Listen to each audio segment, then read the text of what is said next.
Muy bien, vistas así las cosas, o por lo menos desde algunos congresistas que sí nos han atendido nuestras llamadas insistentes durante todo el día, otros más bien han preferido guardar silencio. Los hemos visto en la sesión virtual de hoy, pero cuando les hemos pedido que respondan o den cara en este contexto de los audios de Antauro Humala y toda esta estrategia, vacancia ya, Antauro libertad. Lo dicen los audios, no lo digo yo, solamente yo los cito. Los congresistas que tiene Antauro Humala son pocos, pero vaya que otros se han sumado a esta moción de vacancia, llevados por seguramente buenas intenciones. Lo hemos dicho hace un momento, de buenas intenciones también está hecho el camino hacia el infierno. ¿Quién se animaría, ahora que sabemos las verdaderas intenciones detrás de esta vacancia, a respaldarla? El señor Merino tendrá el mismo interés en agendar rápidamente esta moción. Hoy ha dado cuenta. Renan Espinosa dice, vayamos al domingo y de una vez zanjemos esta situación. Vamos a conversarlo con el politólogo Fernando Tuesta Soldevilla, que está con nosotros. Fernando, bienvenido. ¿Qué tal, Jaime? ¿Cómo estás? Pues aquí, analizando y debatiendo y discutiendo y preguntando sobre estos audios que sin duda le dan un contexto más claro y más preocupante, ciertamente, a lo que está detrás de una herramienta extrema, pero herramienta democrática al fin y al cabo, está en la Constitución, el de una vacancia presidencial. Aunque a pie de página, hay que decirlo, está una demanda competencial en el TC resolviendo una cuestión que está en debate. Y es que si está en debate, si una vacancia por incapacidad moral permanente es o no objetiva. Dichas así las cosas, Renan Espinosa propone esta noche aquí en el programa que el señor Merino discuta o ponga a debate la moción y si es admitida o no este domingo, no esperar la semana de representación. Primero esto, ¿es posible? En la práctica, con la herramienta, la expertise parlamentaria, ¿es posible? Y en segundo lugar, políticamente, visto como está visto el señor Merino, ¿es posible que el señor Merino lo haga? Yo creo que por más que esta propuesta se base en elementos mucho más fundados, digamos, que la propuesta anterior de vacancia, creo que ahora tiene menos visos de poder ser aprobada. Y creo que el mismo hecho de no haber sido discutido en el pleno anterior es una muestra de ello. No tienen los votos suficientes, vamos a decirlo en pocas palabras, no tienen los votos suficientes, quieren conseguirlos. ¿Y de qué manera? De las diversas que tiene la política, y para eso hay intentos, conversaciones, porque no hay, creo, un solo interés en juego, hay muchos intereses cruzados, algunos dentro de los que quieren, digamos, vacar a Vizcarra. Algunos lo quieren porque probablemente así alargan su mandato, probablemente porque quieren poner, digamos, el Parlamento en un pie de poder mucho mejor que antes, o quieren ser parte de un gobierno de esta coalición. En cualquiera de los casos, yo creo que no tienen los votos. Mira, Jaime, vamos a ponerlos en números. Así es. Se necesita, no 87, se necesita 44 que no estén presentes, que no voten o voten en abstención o en contra. 44. Sin eso no hay nada. Sin eso no hay nada. Entonces, llegar a estos 87 a favor no es fácil. Claro, no logran conseguir ni siquiera los 52. Eso te decía, los 52 son para que se admita o no para que se admita, así es. ¿En qué situación queda el señor Manuel Merino de Lama, quien una vez más, aunque la primera vez con las llamadas a los comandantes generales fue mucho más explícita, pero aquí este respaldo muy entusiasta de Antauro Humala hacia él, y que Merino no sea lo suficientemente diligente con Edgar Alarcón y sus denuncias y ponerlas en agenda. ¿Qué te dice del papel de Merino? ¿Está jugando él, el actual presidente del Congreso, una estrategia invisible, en las tinieblas, a oscuras, con la bancada de Antauro Humala y por ende con Antauro Humala para colocarse la banda por al menos unos meses y ser la versión 2.0 de Valentín Paniagua? Lejos, ¿no? Bueno. ¿Por qué fue elegido el señor Merino presidente del Congreso? Claro, era la bancada más numerosa dentro de todas las chiquitas. 25 congresistas es lo más numeroso, pero ninguna primera mayoría ha tenido un número de escaños tan bajo como el actual. Pero le correspondía en todo caso por ser ese número mayor que el resto. Y dentro de ellos, el que tenía más experiencia era el señor Manuel Merino. Hay que recordarse que tenía más... ¿Qué experiencia tenía? Había sido parlamentario, nada más. Claro. ¿No? Y había sido parte de una mesa directiva donde muy pocos recuerdan. Así Pero es. ese punto, que creo que era un punto de apoyo importante para la carrera de él, es decir, ser presidente de un Congreso de tiempo corto, pero curiosamente es el presidente que más tiempo iba a estar.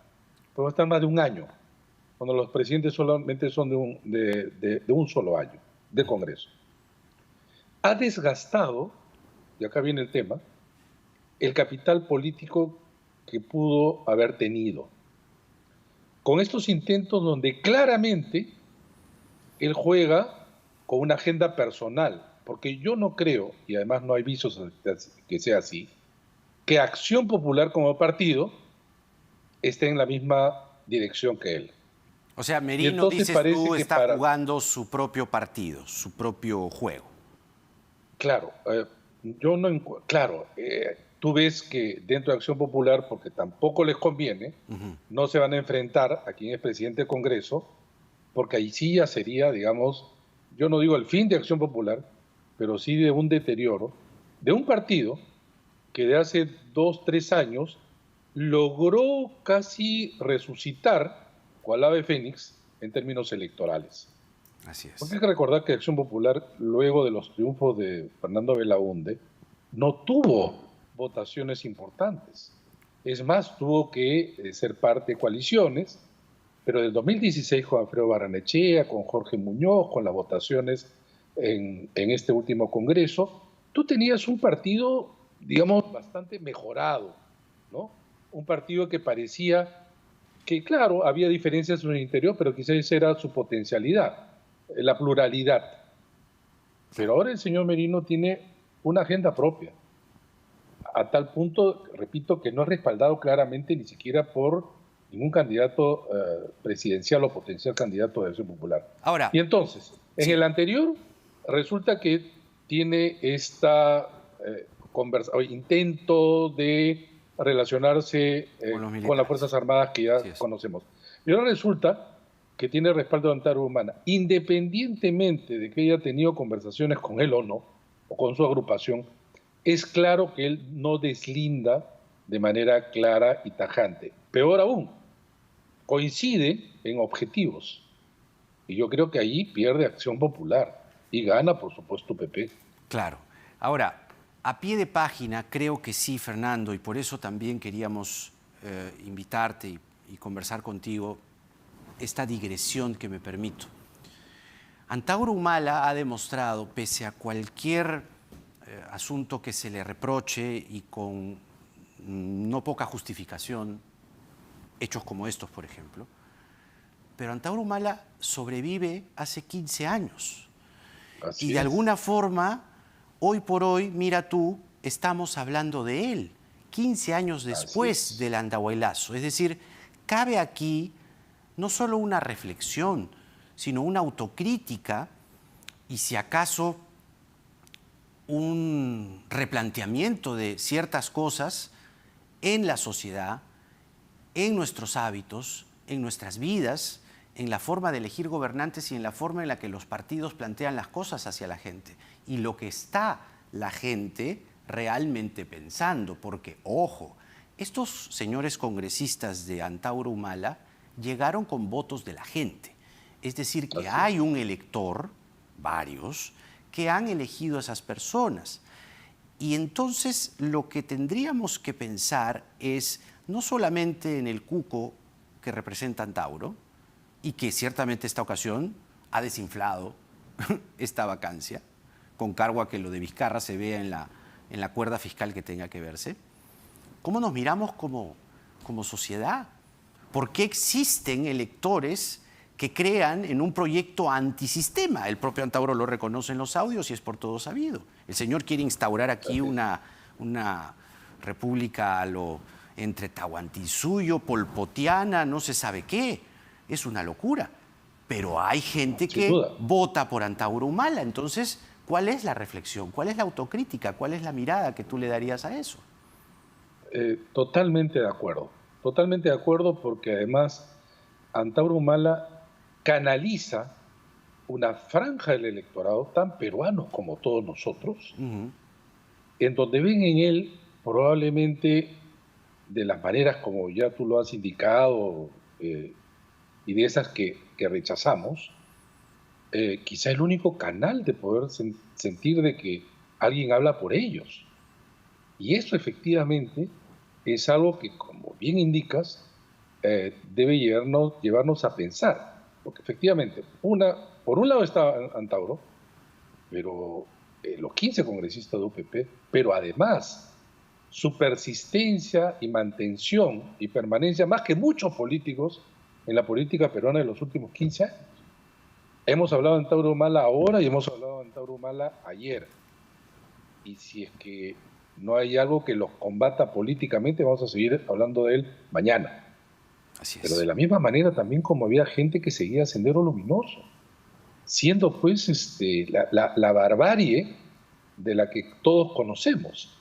Hay una franja que muchas veces dicen de izquierda, pero yo diría una franja popular, ¿no? En el sentido, digamos, más desatendida, ¿no? En el sentido quizá más desposeída, que se ha dejado de lado. Entonces, además, si es que Antauro Humala hubiera estado libre, probablemente sería el candidato de UPP y las cosas serían, claro, de otro modo. Los extremos, los populismos de extremo, sea de derecha o de izquierda, obviamente tienen un campo de cultivo en situaciones de crisis como esta. Felizmente que dentro de los 25, podremos decir muchos de ellos candidatos que podemos criticar, pero no vemos de la naturaleza, felizmente, de Antauro Humala u otros. Pero debe llamarnos la atención. Siendo así las cosas, repito, Antauro Humala ha sido mucho más inteligente. Ha sabido sortear, incluso desde la cárcel, que eso siempre te da limitaciones. Así es. Llevar no solamente congresistas, sino colocar en agenda temas, que eso ya es bastante decir, ¿no? Así es, Fernando. Muy agradecido, como siempre, por esta conversación y será hasta la próxima. Que tengas buenas noches. ¿Cómo no, Jaime? Hasta la próxima. Quédense con lo último. Lo último también cabe reflexionar. Ya hablamos durante todo el programa, ¿no? Que si Antauro, que la vacancia, que él quiere salir en libertad. Pero no se olviden que tiene congresistas. Hay electores que están allí, los han puesto allí. Y estos señores hablan de fusilamientos, hablan de cosas extremas, por eso les decía, polpotianas, completamente radicales, fuera de cualquier imaginación que nosotros hayamos podido presenciar en un gobierno en el Perú. Entonces, también toca pensar. Pensemos, ¿qué es lo que está pasando en el fondo? La vacancia parece que ya se desinfló. Y vamos a dejar de hablar de la vacancia porque ahora toca hablar de las nuevas medidas que se han dictado desde el gobierno para el uso, por ejemplo, de las playas. Los vuelos también, pero las playas han concitado muchísima atención. Venimos para conversar con el médico epidemiólogo, integrante además del grupo Prospectiva, el doctor César Cárcamo, porque nada está dicho.